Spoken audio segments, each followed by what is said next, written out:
With everything going on right now around Trump and Iran, I really hope this situation does not turn into something worse.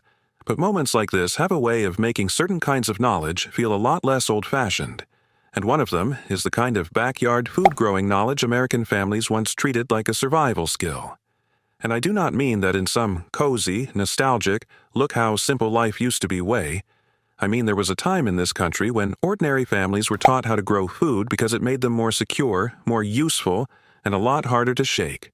Soil, seeds, compost, timing, plant combinations, season extension, that was not fringe. That was not some crunchy side culture. During World War II, that was serious American knowledge. And once you see how serious it was, the rest of the story starts to look a lot less innocent. After Pearl Harbor, Secretary of Agriculture Claude Wickard launched the Victory Garden campaign almost immediately. The government printed millions of pamphlets. NBC carried gardening instruction over national radio. The USDA sent scientists, extension workers, and nutrition experts out to teach families how to grow food in backyards, vacant lots, rooftops, anywhere sunlight and soil could be found. By 1943, roughly 20 million American families were gardening on around 7 million acres. President Roosevelt confirmed that Victory Gardens were producing about 42% of the fresh vegetables eaten in the United States. A Gallup poll found 54% of families were growing food to save money, not to perform patriotism. By January 1944, about 75% of American housewives were canning food, averaging 165 jars a year. Americans bought 315,000 pressure cookers in 1943 alone, up from 66,000 the year before. That is not a hobby culture. That is a country feeding itself. And the methods they were taught are the part that matters here. The wartime manuals did not push families toward a purchase cycle. They taught composting, crop rotation, companion planting, seed saving, cover crops, low-input soil care, and practical pest management as official policy. Not as alternative gardening, not as folklore, as real household infrastructure during a national emergency. So before anyone says this is just romantic hindsight, that question is already settled. The system worked.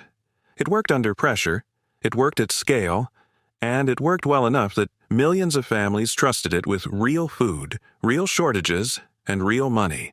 Then the war ended, and the incentives changed. During the war, the United States built 10 new ammonia plants to produce ammonium nitrate for bombs. The Tennessee Valley Authority alone moved around 30,000 tons of anhydrous ammonia and 64,000 tons of ammonium nitrate crystal for munitions. But by 1946, the war was over. The factories were still there. The chemistry was still there, and now all of that productive capacity needed a new customer. Synthetic fertilizer became that customer base. The USDA pushed surplus fertilizer onto farmland. The TVA ran demonstration programs that gave free synthetic fertilizer to 90,000 farms. In the first 15 years, fertilizer sales in the TVA region grew at 3 times the national rate.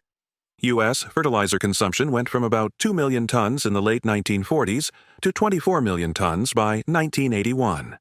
That is a tenfold jump in one generation.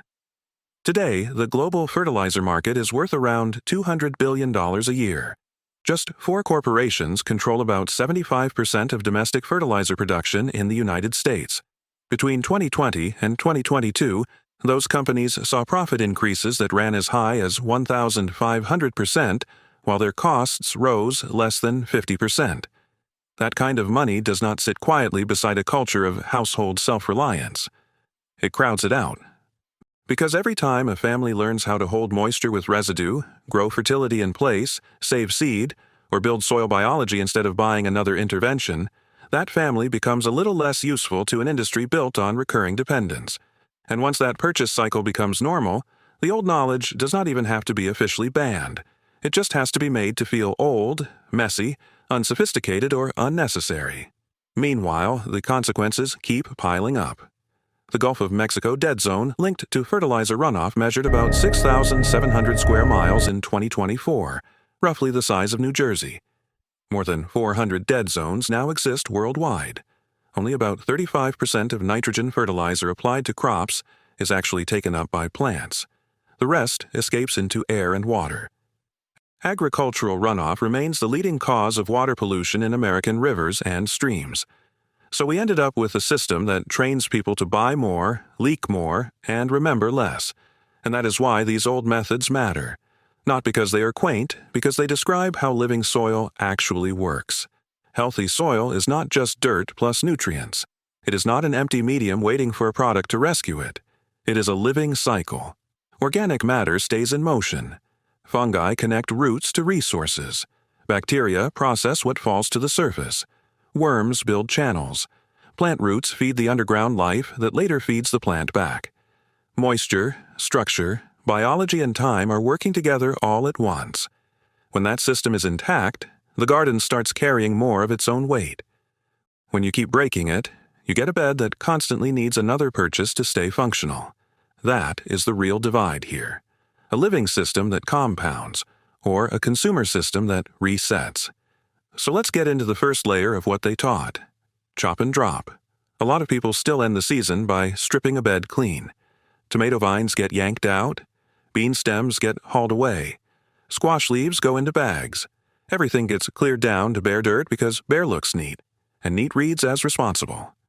I understand the instinct, especially in suburbia where a garden is always being judged a little bit by the standards of lawn culture. Trimmed, managed, finished. But the soil reads that scene very differently. To the soil, that is not cleanliness. That is loss. The forest gives you the simpler model: nothing gets dragged to the curb. Leaves fall where they grew. Branches break where they land. The biology underneath receives exactly what the life above produced. That is the cycle. And once you stop interrupting it, the numbers get hard to ignore. A Kansas study from 1954 found that mulch just half an inch thick cut evaporation by 41%. At 3 inches, evaporation dropped by 67%. An 11-year Ohio State study found that organic mulch increased water holding capacity by up to 35% and moisture retention by as much as 70%.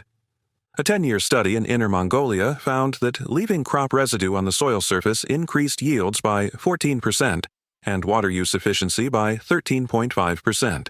And the erosion numbers are even more brutal. In field trials from Nigeria, mulched soil lost 0 tons of topsoil per year. Unmulched soil lost 41 tons. Bare fallow lost 230 tons. Same soil, same rain. The difference was whether plant material stayed on the surface or got removed. So when someone bags up stems, leaves, and spent vines, and then turns around to buy mulch in plastic, that is not just a gardening choice. That is a money leak.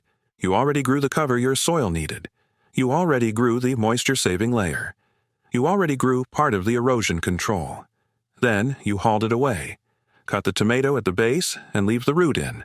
Lay the bean vines down. Let the squash leaves collapse where they grew. Let the bed stay fed. That is not lazy gardening. That is the beginning of a working soil cycle. And once you understand that, the next problem becomes obvious. A lot of modern garden soil is not exactly dead. It is thinned out. Gray, compacted, quiet, disconnected. You push a shovel in and it feels dull. Water runs off too fast or sits on top too long. Plants survive, but they never look like they are fully plugged into the place. That is where one of the most overlooked wartime ideas starts to feel almost radical again. Forest soil inoculation. Not because the woods are magic, because the woods are functioning. A teaspoon of healthy soil can contain somewhere between 100 million and 1 billion bacteria, yards of fungal threads, thousands of protozoa, and tens of thousands of species. That is not poetic language, that is a living workforce. The old Victory Garden manuals recommended bringing a little soil from a healthy woodland area into the garden beds. They knew that soil life could be transferred. They may not have used today's vocabulary, but the principle was already there. Modern science did not embarrass that old instinct, it backed it up.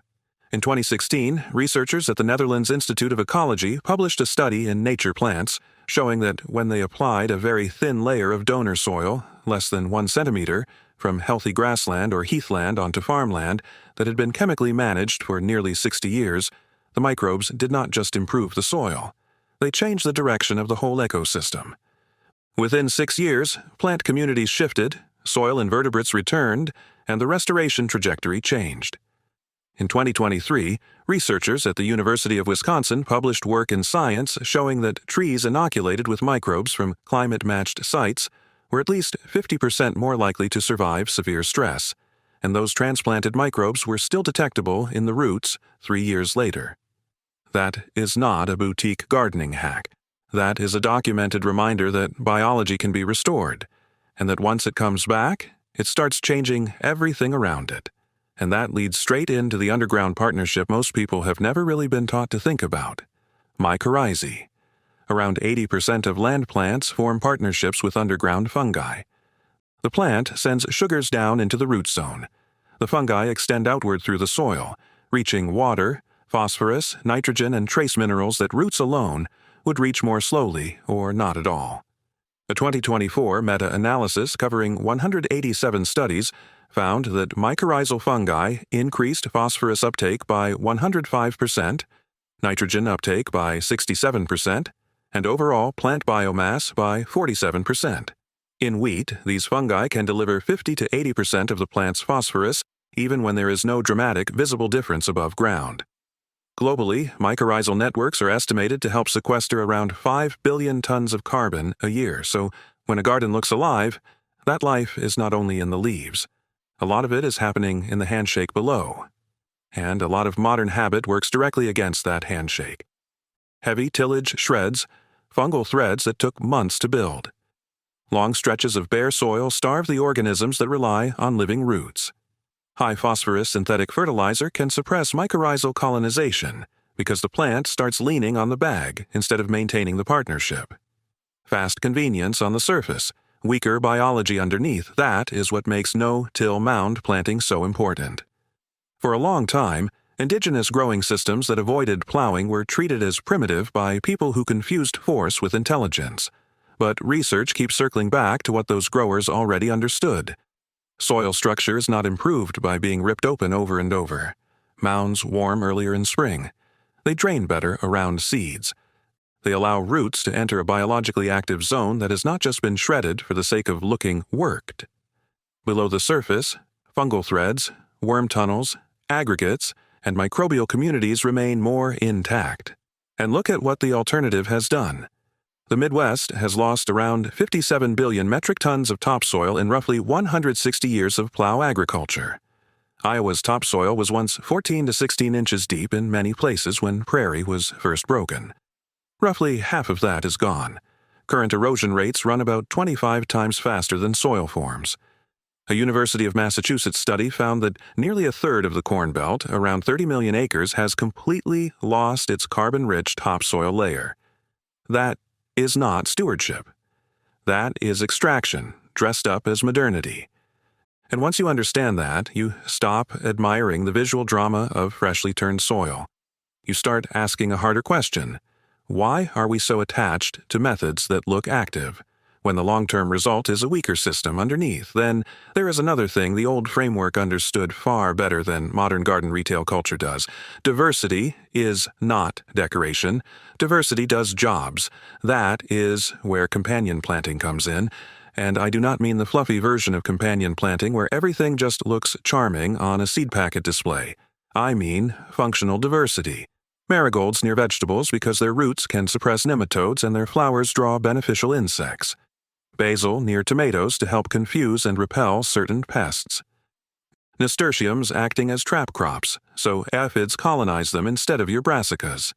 Dill and fennel bringing in parasitoid wasps and lacewings because those umbrella-shaped flower clusters are basically feeding stations and landing pads for your allies. And again, the science did not make this old knowledge look silly. It made it look sharper. A 2024 study from Oaxaca, Mexico, showed that when corn is damaged by pests, it releases volatile compounds that neighboring beans can detect. The beans respond by producing nectar that attracts parasitoid wasps. Those wasps live longer on that enriched nectar and kill more caterpillars attacking the corn. The plants are not standing there helpless. They are participating in a defense system. Which means the garden is not a row of isolated victims waiting for bottled rescue. It can be built as an ecosystem with signals, traps, defenders, and partnerships already in motion. And when you do that, you are not just growing food. You are cutting out purchases. One marigold seed can do work people now try to solve with the pesticide aisle. One pocket of dill can bring in beneficial insects no spray bottle ever recruits. A more intelligent bed is often a less expensive bed. Now, if you want to see all of these principles gathered into one system, the clearest example is the three sisters: corn, beans, and squash. For the Haudenosaunee and other indigenous communities across the Americas, this was not a cute trio. It was a functioning food system. Corn rises and provides the structure. Beans climb and help contribute nitrogen. Squash spreads low, shades the soil, slows evaporation, suppresses weeds, and changes the microclimate around the bed. Above ground, they share space differently. Below ground, they forage differently too.